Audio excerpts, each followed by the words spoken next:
தூய ஆவியின் திரியக ஆசீர்வாதம் நம் அனைவரையும் காப்பதாக. ஆமேன். இந்த காலை நேர சிந்தனைக்காக யோசுவாவின் புஸ்தகம் 8ஆம் அதிகாரம் 35வது வசனம். கடைசி மோசே கட்டளையிட்ட யாவற்றிலும் ஒன்றையும் அவன் விடவில்லை என்று சொல்கிறார். அன்பான இறை மக்களே, மோசே கட்டளையிட்ட யாவற்றிலும் ஒன்றையும் அவர் விடவில்லை என்று சொல்லி பார்க்கிறோம். ஒன்றையும் அவர் விடவில்லை. கடவுளுடைய வார்த்தைகள் எப்பொழுதுமே அது மாறாதது, மறையாதது, குறையாதது. அது தங்கம் போல, அது வைரம் போல அறுக்கவும் செய்யும், மனிதனை அழகும் படுத்தும். அப்படிப்பட்ட வார்த்தைகள் கடவுளுடைய வார்த்தைகள். யோசுவாவுக்கு மோசே கட்டளையிட்ட நியாயப்பிரமாணங்களின்படியெல்லாம் இஸ்ரவேல் மக்களுக்கு முன்பாக ஆசீர்வாதத்துக்காக கொடுக்கப்படும் பொழுது அந்த ஆசீர்வாதங்களையும் சாபங்களையும் அங்கு ஒன்று விடாமல் தவறாமல் படிக்கிற ஒரு நிலையை நாம் அறிந்து கொள்ள முடிகிறது.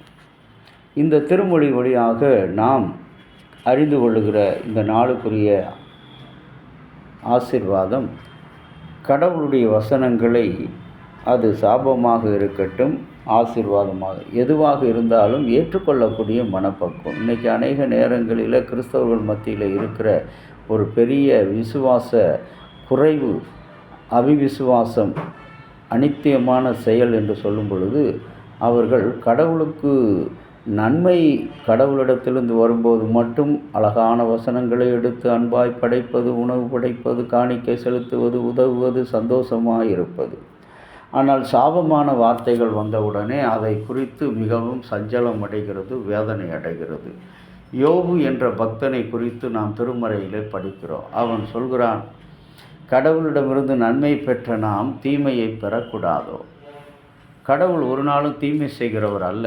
ஆனாலும் நம்முடைய மனித வார்த்தைகள் தீமையை வலியுறுத்துகிறது. நாம் தீமை செய்கிறவர்கள் என்பதை அந்த யோபுவினுடைய வார்த்தைகள் மூலமாக நமக்கு சுட்டி காண்பிக்கிறது.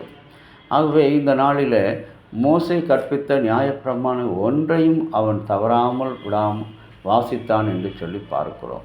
நீங்களும் நான் இன்றைக்கு அநேக ஊழியர்களை பார்க்கும்போது, ஊழியங்களை பார்க்கும்போது ஆசீர்வாதத்துக்கென்றே அருமையான மோகன் சி லாசரஸ் அருமையான ஒரு வாட்ஸ்அப் செய்தியில் போட்டிருந்தார். காலையில் அதிகாலையில் 5 நிமிடம் கூட ஜெபிக்காத கிறிஸ்தவர்கள் ஏன் எதற்கு என்று சொல்லி அணித்தரமாக ஜெபித்தார். இது கர்த்தருடைய சாபம். ஜெபிக்காதவர்கள் கிறிஸ்தவர்களே அல்ல.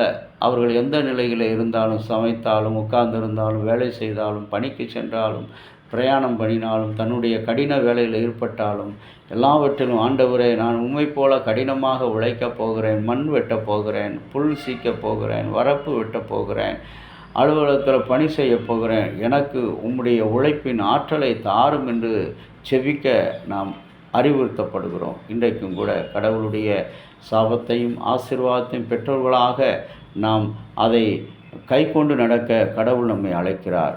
அந்த சாபங்கள் என்பது நம்முடைய நிலையை சுட்டி காட்டுகின்ற ஒன்று. நம்முடைய அன்றாட நிலையை, நம்முடைய அன்றாட அனுதாபங்களை, அன்றாட கஷ்டங்களை அவைகளை சுட்டி காட்டுகிறது. ஆகவே அன்பின் தேவ பிள்ளைகளை, இந்த நாளில் அப்படிப்பட்ட சிந்தையோடு கடவுள் கொடுக்கிற ஆசீர்வாதம் அது நம்முடைய சாபங்கள், நாம் செய்த தீய காரியங்களில், நாம் நடந்த தீய வழிகளில் சென்ற சாபங்கள், அவைகளை ஒன்று விடாமல் நமக்கு படித்து காண்பிக்கிறார். அந்த வார்த்தைகளுக்கு உண்மை என்று ஒத்துக்கொள்ளுகிற எண்ணம், சிந்தனை வேண்டும். அப்படிப்பட்ட சிந்தனையோடு நாம் கடவுளிடத்தில் நம்ம ஒப்புக் கொடுப்போம். ஆண்டவர் நம்மை ஆசீர்வதிப்பாராக. ஆமேன். ஜெபம் செய்வோம். இரக்கமும் பரிசுத்தமும் நல்ல ஆண்டவரே, எங்களுக்காக நீர் பாடுபட்டு உம்முடைய ஒரே குமாரனை சிலுவையிலே மரணமடை ஒப்புக் கொடுத்தீர். இன்றைக்கு எங்களுடைய சாபங்கள் என்ன என்பதை யோசுவா இஸ்ரவேல் மக்களுக்கு படித்து சுட்டி காண்பித்ததை போல எங்களுக்கும் சொல்லியிருக்கிறேன்.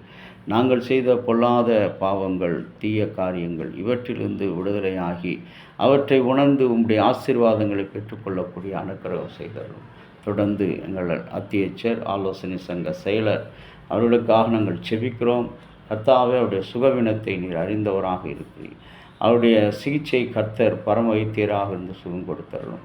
இறைமகனும் மீட்பரும் இரட்சகரும் ஆகிய இயேசுவின் பொற்பாதம் அணிந்து வேண்டுகிறோம் நல்ல பிதாவே. ஆமேன். தந்தையாகிய கடவுளின் அன்பும் மைந்தராகிய இயேசுனுடைய அருளும் பரிசுத்த ஆவியினுடைய நல்ல உரம் பாதுகாப்பு உங்கள் அனைவரோடு இருப்பதாக. ஆமேன்.